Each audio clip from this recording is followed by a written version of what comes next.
이제 성도님들의 얼굴을 직접 볼 날이 점점 가까워 오고 있는 것 같습니다. 하나님께서 우리 한국을 많이 축복해 주셔서 코로나 환자들이 조금씩 줄어들고 있어서 정말 감사합니다. 그런데 이제 사회적 거리두기 기간을 완화하긴 했지만 우리 직원들께서는 조금 더 우리가 더 조심스럽게 접근하자 해서 5월 2일까지 국가가 정한 완화된 사회적 거리두기 기간까지는 온라인 예배를 실시하기로 했습니다. 그런 와중에도 오늘 침례식이 있어서 꽤 여러분들이 교회에 와주셨습니다. 진심으로 감사드리고 저희가 체온계 재고 아주 제대로 하려고 노력을 하고 있습니다. 여러분들 다 마스크 끼시고 예배 잘 드리시기 바랍니다. 이제 우리가 다른 성도님들도 5월 2일이 지나면 이 곳에서 좀 더 조심스럽게 하나님께 예배를 드릴 수 있게 될 것 같고요. 그리고 또 저희가 사실상 전반기와 후반기에 전도회도 다 계획이 되어 있었지만은 이것들이 도대체 어떻게 진행을 해야 될지 종잡을 수가 없습니다. 그래서 지금은 개인적으로 여러분들이 관계 맺기를 하고 또 예수님을 증거하고 해야 되는 그런 시기인 것 같습니다. 그런 와중에 저희 교회 2주 연거퍼 침례식을 할 수 있도록 축복해 주신 하나님께 감사를 드립니다. 우리 어린 시절에 여러분들 숨바꼭질 많이 해보셨죠? 예, 술래가 찾고 또 그 외의 사람들은 다 장독대에도 숨고 곳곳에 숨었습니다. 그런데 우리 인생도 숨바꼭질 같은 인생 경험들이 있습니다. 게임으로 하는 숨바꼭질은 참 재미있는데 인생 숨바꼭질은 별로 재미없습니다. 심각합니다. 내가 꼭 돈이 필요해야 할 때 돈이 있을 때는 뭔 일이 안 생기고 돈이 떨어지는 순간에 어마어마한 일들이 생긴다. 이런 숨바꼭질 같은 인생은 정말 힘이 들죠. 어린 시절에 제 여동생 저하고 성격이 아주 달라서 서로 맞지 않았지만은 그러나 여동생이 어느 날 해가 지도록 집에 들어오지 않았을 때 마음이 얼마나 오그라드는지 동생이 밖에서 무슨 일이 있으면 어떡하나 정말 조마조마하면서 동생을 혼자서 부모님은 가게를 하시니까 저 혼자서 동네 돌아다니면서 찾았던 기억이 있습니다. 또 저희 딸 예리가 아주 어릴 때 제가 있는 사무실에 이제 학원 갔다 와야 되는 시간인데 안 와요. 그래서 학원에 전화했더니 학원에서는 갔다 오고 그러고 아이를 찾을 수가 없는 겁니다. 사방팔방 찾는 그 짧은 시간이 세상 돌아버릴 것 같더라고요. 예. 근데 조금 지나서 저희 딸이 오게 되어서 제가 안심을 했습니다만은 이런 경우에 누가 갑이고 누가 을입니까? 숨바꼭질 할 때 술래는 찾아내면 돼요. 그런데 우리가 인생에 있어서 숨바꼭질을 할 때에는 어느 쪽이 갑이 되고 어느 쪽이 을이 될까요? 네, 제 여동생이 갑이었겠어요? 을이었겠어요? 갑이었어요. 자기는 혼자서 세상 모르고 재밌게 놀지만 저 혼자 이 마음을 졸였던 것입니다. 찾아 헤매는 쪽이 을이 됩니다. 당사자들은 그냥 천연덕스럽게 와 있으면 되는 것입니다. 자, 돈을 빌려가거나 어떤 잘못을 해서 숨는 경우에는 누가 갑이 되고 누가 을이 될까요? 숨는 사람들이 갑이 될까요? 쫓겨다니니까 을인가요? 자, 그 사람에게 내가 돈을 빌려줬는데 그가 그것을 갚을 처지에 있지 못해서 어딘가 숨어버렸어요. 그러면 그 당사자도 죄인이지만 돈을 빌려준 나의 마음은 어떨까요? 내가 정말 사랑하는 사람, 믿었던 사람에게 줬다면 내가 준 이것으로 그가 개의치 말고 나에게 왔으면 좋겠는데 그렇지 않은 것에 대한 가슴 졸임과 아픔이 있는 거예요.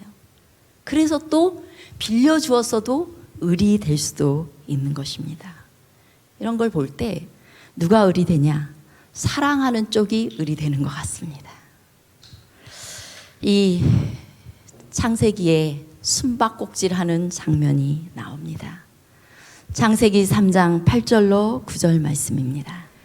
그들이 날이 서늘할 때 동산에 거니시는 여호와 하나님의 음성을 듣고 아담과 그 아내가 여호와 하나님의 낯을 피하여 동산 나무 사이에 숨은지라. 여호와 하나님이 아담을 부르시며 그에게 이르시되 내가 어디 있느냐. 예, 이 죄를 짓고 나무 뒤에 숨은 사람과 그런 사람을 사랑해서 찾으시는 하나님의 숨바꼭질입니다. 이 창세기 3장의 숨바꼭질은 성경 전반의 이야기이고 모든 역사 속에 흐르고 있는 이야기입니다.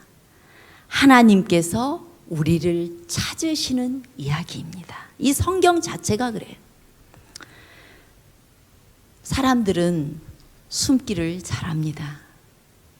하나님께서 이 사람들을 찾아오셨어요.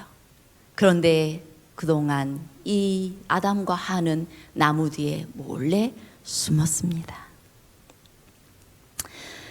조용한 저녁바람이 정원을 아주 상쾌하게 하는 하루가 끝날 무렵에 하나님의 그 정기적인 방문은 이 부부에게 있어서 가장 행복한 시간이었습니다. 그래서 하나님이 올 때쯤 되면은 하나님 하고 마중 나갔어요. 우리 어린 아이들이 엄마 아빠를 엄마 아빠 하고 안는 것처럼 그렇게 하나님을 맞이했습니다. 그 시간이 가장 행복한 시간이었어요. 그런데 이제 하나님이 오는 발자국은 이 부부에게 더 이상 기쁨의 시간이 아니라 놀램의 시간이 되어버렸습니다. 자신들은 더 이상 이 하나님을 만날 수 없다라는 생각을 하게 되었습니다. 하나님 앞에서 깊이 느끼는 이 두려움, 자신들의 죄책감, 이것 때문에 하나님을 만나기가 어려웠습니다. 이들은 선악과를 따먹고 하나님께 순종했더라면 결코 갖지 않았을 죄의식을 갖게 되었어요. 하나님께 대한 불순종과 또한 불충성의 경험, 그리고 그것들은 하나님 앞에 자기들이 얼마나 아무것도 아닌 벌거벗은 죄인이라는 것을 느끼게 되었습니다. 그들이 죄를 지은 그 순간에 하나님께서 그들을 두르고 계셨던 의의 두루마리는 다 사라져 버렸습니다. 그래서 그들은 수치심을 느끼게 된 것입니다. 이 장면에 대해서 부조와 선지자가 이렇게 묘사하고 있습니다. 지금까지 온화하고 일정한 온도를 유지하던 공기가 이 범죄한 부부에게 갑자기 차갑게 느껴졌다. 그들이 누려왔던 사랑과 평화는 사라지고 그 대신 그들은 죄에 대한 의식, 장래에 대한 공포, 영혼의 벌거벗음을 느꼈다. 그들의 몸을 두르고 있었던 빛의 두루마기는 이제 사라져 버렸다. 그리하여 그들은 스스로의 힘으로 가리개를 만들어 빛의 옷을 대신하려고 노력하였다. 왜냐하면 그들은 벌거벗은 채로 하나님과 천사들 앞에 설 수 없었기 때문이었다. 모든 인간들은 자신을 포장하려고 합니다. 왜요? 죄가 있기 때문이에요. 두려움이 있기 때문입니다. 그래서 그 포장이 뭐예요? 이 무화과 나뭇잎은 자신의 죄의식을 가리기 위한 어떤 상투적인 이론이고 변명들입니다. 주님께서 누군가에게 이 자신을 드러내고자 하실 때 사람들은 온갖 핑계를 대요. 그래서 하나님께 이끄는 것이 얼마나 어려운지를 여러분들은 경험하셨을 것입니다. 그들은 나는 하나님 필요 없어. 내가 믿을 건 돈이고 나밖에 없어. 이렇게 말을 해요. 그 사람은 안 두려워서 그런 말을 할까요? 그러지 않아요. 자기 스스로 두렵기 때문에 이를 악물고 악착같이 살아가면서 다짐하는 말인 것입니다. 그것이 자기를 가리는 포장이에요.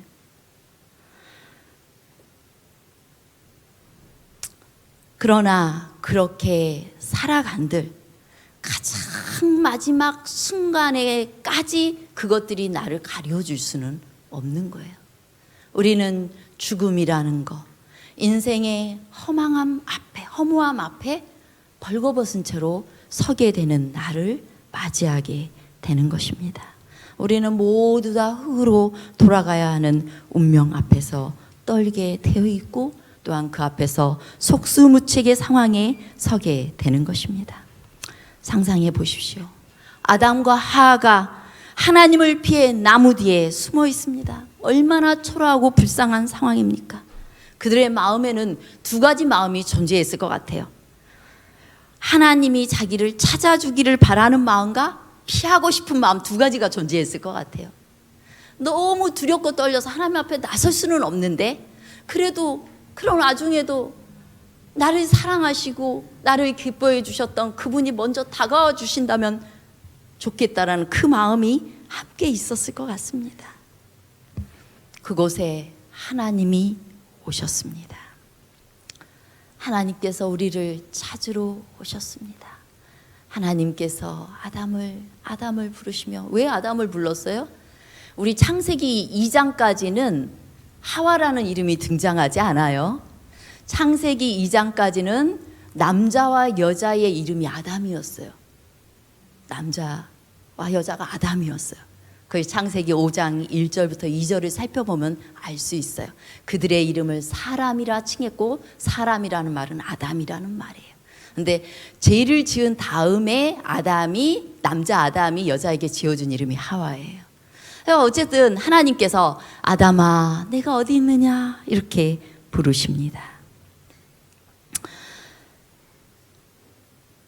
이 질문은 그가 숨은 곳을 몰라서 하신 질문이 아니라 그들이 스스로 자신들을 살펴보기를 원하시는 모든 인간을 향한 질문인 것입니다. 하나님께서는 오늘도 우리를 찾아와 물으십니다. 선미야, 내가 어디 있느냐? 너 지금 어디 있어? 여러분, 온라인을 통해서 예배에 참여하고 계신 여러분들이 온라인 예배를 참여하고 계심에 감사드립니다. 혹시 여러분들이 이제 교회를 안 와도 되니까 다른 곳에 떠나 있지는 않으십니까? 그냥 잠에 들어 있지는 않으십니까? 하나님께서 오늘 내가 어디 있느냐 물으십니다. 즐거움을 위해 살아가는 나를 향해, 돈을 벌기 위해 정신없이 나아가는 나를 향해, 뭔가 불만과 불평의 바다를 헤매고 있는 나를 향해, 미친 듯이 앞만 향해 달리는 나를 위해, 좋은 대학 가고 싶어, 좋은 명예를 쌓고 싶어서 자신의 벌거벗음과 공허를 포장하고 있는 나를 향해, 문득 우리가 공허 앞에 맞닥뜨린 나를 향해 물으십니다. 교회 생활에 섭섭함으로 삐져있는 나를 향해서도 질문하십니다. 내가 어디 있느냐? 스스로 울타리를 쳐두고 화를 내고 사람들을 거부하고 허접한 무화과 잎사귀 뒤에 외로움과 두려움에 떨고 있는 나를 찾기 위해 하나님께서 오셔서 네가 어디 있느냐라고 물으십니다. 이제 이 찾으시는 하나님의 이야기가, 예수님께서 이 땅에 친히 하나님이신 예수님이 이 땅에 오셔서 누가복음 15장에서 찾으시는 하나님의 이야기를 해주십니다. 누가복음 15장에는 100마리 양 가운데 한 마리를 잃게 되었을 때 찾으시는 목자의 이야기가 있고, 또한 동전 한 입을 잃어버려서 찾는 주인의 이야기, 그리고 탕자의 이야기가 있습니다. 하나님께서는 여전히 사람을 찾고 계셨습니다. 이제 잃은 양의 비유와 잃은 은전의 비유를 통해서 성육신 하신 하나님 예수님의 입술을 통해 그 마음이 바래지고 있고, 탕자의 비유를 통해서 세상을 찾으시는 하나님의 애타는 심정과 울부짖음이 묘사되고 있는 것입니다. 이것에 대해서 신물교훈에 이렇게 말씀하십니다. 잃은 양은 한 사람의 죄인뿐만 아니라 하나님께 배도하여 죄로 멸망하게 된 한 세계를 대표한다. 이 지구는 하나님이 주관하시는 광대한 우주에 비해 지극히 작은 한 개의 원자에 불과하다. 그러나 하나님이 보시기에는 이 타락한 작은 세계는 잃어버린 한 마리의 양으로서 우리에서 벗어나지 아니한 99보다 더욱 귀중한 것이다. 예, 누가 잃은 양이에요? 이 지구의 모든 사람들이 온 우주 속에서 한 마리의 잃은 양이라는 거예요. 어떤 분들은 이걸 나는 잃은 양이 아니고 다른 사람이 잃은 양인가 이렇게 생각을 하는데, 교회 안 나오는 사람만 잃은 양이 아니라 모든 지구 거민이 다 잃은 양이었어요. 하나님께서 우리 모두를 구원해 하늘에 데려가기를 원하고 계시는 것입니다. 그 뒤에 읽어주세요. 하늘 조정에서 사랑받는 사령관이신 그리스도께서는 하나의 잃어버린 세계를 구원하시기 위하여 그가 아버지와 함께 가지고 계시던 그 영광을 버리시고 그 높은 자리에서 이 세상으로 내려오셨다. 그는 이 세상을 위하여 하늘에 있는 죄 없는 세계들, 즉 당신을 사랑하는 99을 뒤에 두시고 우리의 허물을 인하여 찔림을 받으시고 우리의 죄악을 인하여 상함을 받으시기 위하여 이 세상에 오셨다. 하나님께서 당신의 아들을 통하여 당신을 주신 것은 잃어버린 양을 도로 찾는 기쁨을 얻으려 하심이었다. 생각해 보십시오. 하나님이신 예수님께서 우리를 찾기 위해서 영영이 인간이 되어버리셨어요. 십자가의 못자국은 영영이 사라지지 않는 것이 되어버렸습니다. 이건 온 우주 앞에, 이 우주가 얼마나 커요. 점 같은 이 지구에 저희들을 위하여서 그렇게 하신 것은 놀라운 사랑이었습니다. 이것에 대해서 이제 요한은 하나님께서 어떠한 사랑을 우리에게 주사 우리를 하나님의 자녀라 일컬음을 얻게 하셨는가라고 고백하고 있습니다. 재림교회 성경 주석은 이렇게 말합니다. 구원의 효력은 우리가 하나님을 찾는 데 있지 않고 하나님이 우리를 찾는 데 있다. 우리 스스로 그분을 찾도록 내버려졌다면 그분을 발견하지 못한 채 영원토록 찾아 헤매야 했을지도 모른다. 네. 하나님께서 우리를 찾지 않으셨다면 우리는 영원히 허무한 이 인생 가운데서 정말 방황하며 살아야 했을 것입니다. 우리가 지난주에는 정혜분 어르신이 침례를 받았죠. 이분이 가장 궁금해했던 것이 그거였어요.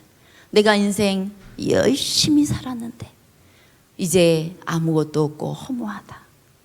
88년을 살았는데 그리고 이제 넘어져서 다치고 이래저래 아프시니까 죽음이 실제적으로 느껴지는 거예요. 그리고 두려운 것입니다.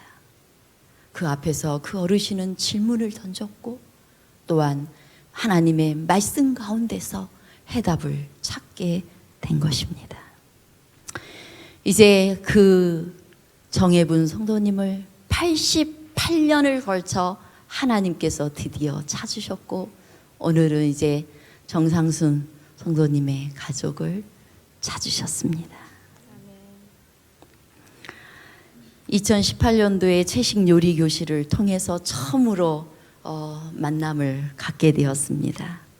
그리고 그 이후에 10월에 있었던 건강 축제에 오셔서 그 이후부터 안식일에 꼬박 교회에 출석하셨습니다. 이제 정상순 성도님의 이 성도님의 그 발걸음은 오늘 우리 따님과 그 또 손녀딸을 위한 발걸음이 되었습니다. 이제 필리핀에서 2년간 머물다가 나오셔서 2월 달에 우리 이혜전, 제가 사진을 안 찍어놔가지고 못 올렸는데요. 따님께서 바로 저를 찾아왔어요. 그리고 또 아이도 삼육학교에 진학시켜야 되겠고 또 교회도 함께 다니시겠다고 약속했는데 코로나 사태가 터져버렸습니다.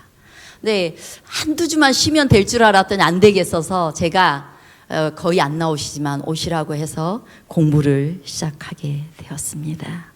오늘 하나님께서 이 가족을 찾으셔서 오늘 구원해 주심에 감사드립니다. 아멘. 우리는 많은 일들 가운데 살게 됩니다. 이번 주에 소식들이 많았어요. 우리 두장석 집사님, 김창승 집사님 때 큰아드님 사실상 작년에 한나 기도반을 시작하면서 모든 기도 제목 달라고 했는데 2월 2일부터 기도를 시작했습니다. 다른 기도반원들은 어쨌을지 모르지만 저는 계속 기도했어요.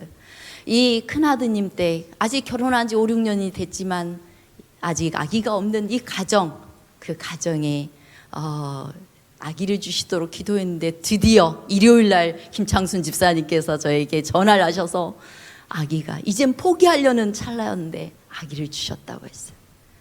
또 신중호 장로님, 이은주 집사님께서 전화를 하셔서 기쁜 소식을 알려주셨습니다. 아드님 신지수 청년이 변호사 시험에 합격했다는 소식을 주었습니다. 저는 생각지도 못했는데 우리 최인석 집사님이 안교교과에 소개됐어요. 작년에 선교인으로 추천한 걸 이 선교부장님께서 글을 올리신 겁니다. 좋은 소식들이 있었습니다. 그런데 정말 마음 아픈 소식도 있었어요. 우리 교회 이제 작년 12월 말부터 나오신 정태훈 이미송 집사님 댁에 마음 아픈 소식이 있었는데 여러분들 군포 물류센터 화재 소식이 크게 뉴스에 났습니다. 그런데 그 물류센터 중에 이 정채승 아드님, 차남이 이렇게 다른 분들과 같이 사업을 했는데 그것을 총괄해서 맡고 있는 그것이 함께 다 타버렸어요. 얼마나 마음이 아프겠습니까? 우리 이미송 집사님께서 정말 떨리는 마음으로 저에게 기도 요청을 하셨습니다. 이 일로 아드님이 상처를 너무 크게 받지 않도록 그리고 이 모든 일을 선하게 해결해 주시도록 기도 요청을 하셔서 제가 우리 교회 앱에 올렸는데요. 여러분 다 기도하셨죠? 네, 이 시간 잠깐 이 가정을 위해서 기도하는, 특별히 정채승 아드님을 위해서 잠깐 기도하고 설교를 이어가겠습니다. 우리 두 분씩 짝지어서 잠깐 기도하도록 하겠습니다. 네, 옆에 계신 분과 기도해 주세요.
하나님께서는 이 모든 일들 가운데 찾아가십니다.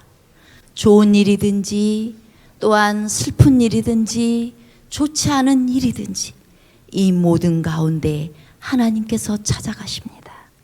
이 일들이 무엇을 의미했고 또한 무엇을 이루시고 어떤 선한 결과를 맺게 될 것인지 우리는 미래를 알 수 없지만 그러나 그것을 우리가 조금 더 지나가고 나면 알게 될 수도 있고 하늘에 가서야 알게 될 수도 있을 것입니다. 그러나 분명한 것은 이러한 일들 속에 하나님이 찾아가셔서 우리를 찾고 계시다는 것입니다. 이제 여러분들께서 열심히 이 가정을 위해서 기도해 주시기 바랍니다. 하나님께서는 우리에게 이제 너희도 세상을 향해 가라고 말씀하십니다. 내 심장을 가지고 너희도 나아가라고 말씀하시는데요. 우리 실물교훈에 있는 말씀입니다. 예배 시간마다 거기에는 마음의 안정과 평안을 갈망하는 자들이 있다. 그들이 비록 부주의한 생활을 하는 것 같이 보일지 모르나 저희는 성령의 감화에 무감각하지 않다. 그들 중에 많은 사람이 그리스도를 믿게 될 수 있다. 만일 잃어버린 양을 우리로 이끌어오지 않으면 그 양은 방황하다가 결국에는 죽게 된다. 그리고 많은 사람이 구원의 손을 뻗쳐주지 않기 때문에 멸망으로 들어가고 만다. 천사들은 이러한 방황하는 자들을 불쌍히 여긴다. 사람의 눈에는 눈물이 마르고 그들의 마음은 닫히어 동정의 여지가 없지만 천사들은 이러한 사람들을 보고 눈물을 흘린다. 아, 시험에 빠져 그릇된 길을 행하는 자들에 대한 깊고 심금을 울리는 동정심이 얼마나 부족한가. 아, 우리는 그리스도의 정신을 더욱 많이 가지고 자신에 대한 생각은 훨씬 적게 가져야 하지 않겠는가.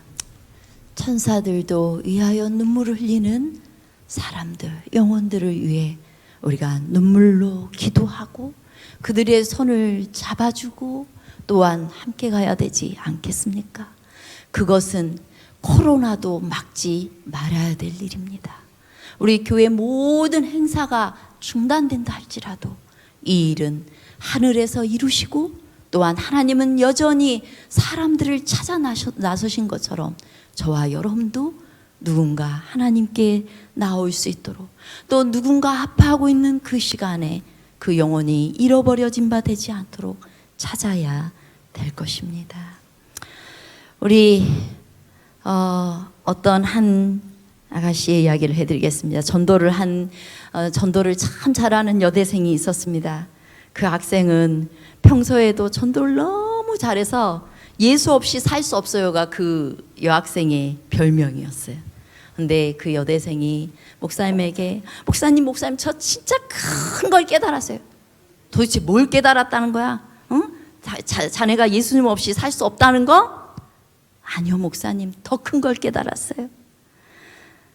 그것은 나만 하나님을 찾는 게 아니라 예수님께서도 나 없이 살 수 없다는 거예요. 우리 하나님도 여러분 없이 살 수 없습니다.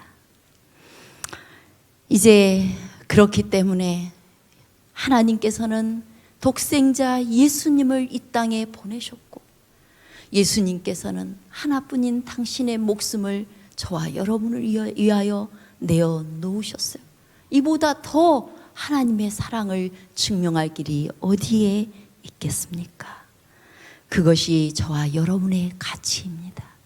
예수님 생명을 바꿀 만한 그런 가치가 우리에게 있는 것입니다. 이제 주님께서 이 오늘 침례식과 더불어 또 우리 교회가 하나님의 일을 계속 이루어 가시도록 우리에게 촉구하고 계십니다. 마지막으로 두 말씀만 읽고 말씀을 마무리하겠습니다. 만일 그대가 그리스도와 교통하게 될 것 같으면 그대는 각 사람을 그리스도께서 평가하신 것처럼 평가하게 될 것이다. 그리고 그대는 그리스도께서 그대에게 대하여 품으신 사랑과 같은 깊은 사랑을 다른 사람에게 품게 될 것이다. 그렇게 되면 그대는 그리스도께서 위하여 죽으신 자들을 몰아내는 대신에 얻을 수 있게 될 것이며 내모는 대신에 이끌어 드릴 수 있게 될 것이다. 아멘. 이러한 깊은 사랑, 예수님의 사랑, 그 영혼의 가치를 아는 그 사랑을 우리에게 주시기를 간절히 바랍니다. 하늘의 천사들은 이 일에 협력할 준비가 되어 있다. 잃어버린 자를 구원하려고 애쓰는 자들은 하늘의 모든 능력과 지혜를 마음대로 사용할 수 있다. 천사들은 그대를 도와서 아무리 무관심하고 완고한 자의 마음을 가진 자라도 감화시킬 수 있도록 할 것이다. 아멘. 주님께서 지난주와 이번 주에 이렇게 하나님께서 직접 찾으셔서 영혼을 구원하신 것과 마찬가지로 이제 코로나 사태가 1년이 갈지 2년이 갈지 모르는 상황이지만 저와 여러분들을 통하여서 하나님께서 그 영혼들을 찾아가시고 그 영혼들이 주님께 드려지는 일들이 봉두리교회 1년 내내 있게 되기를 간절히 바라면서 말씀 마치겠습니다.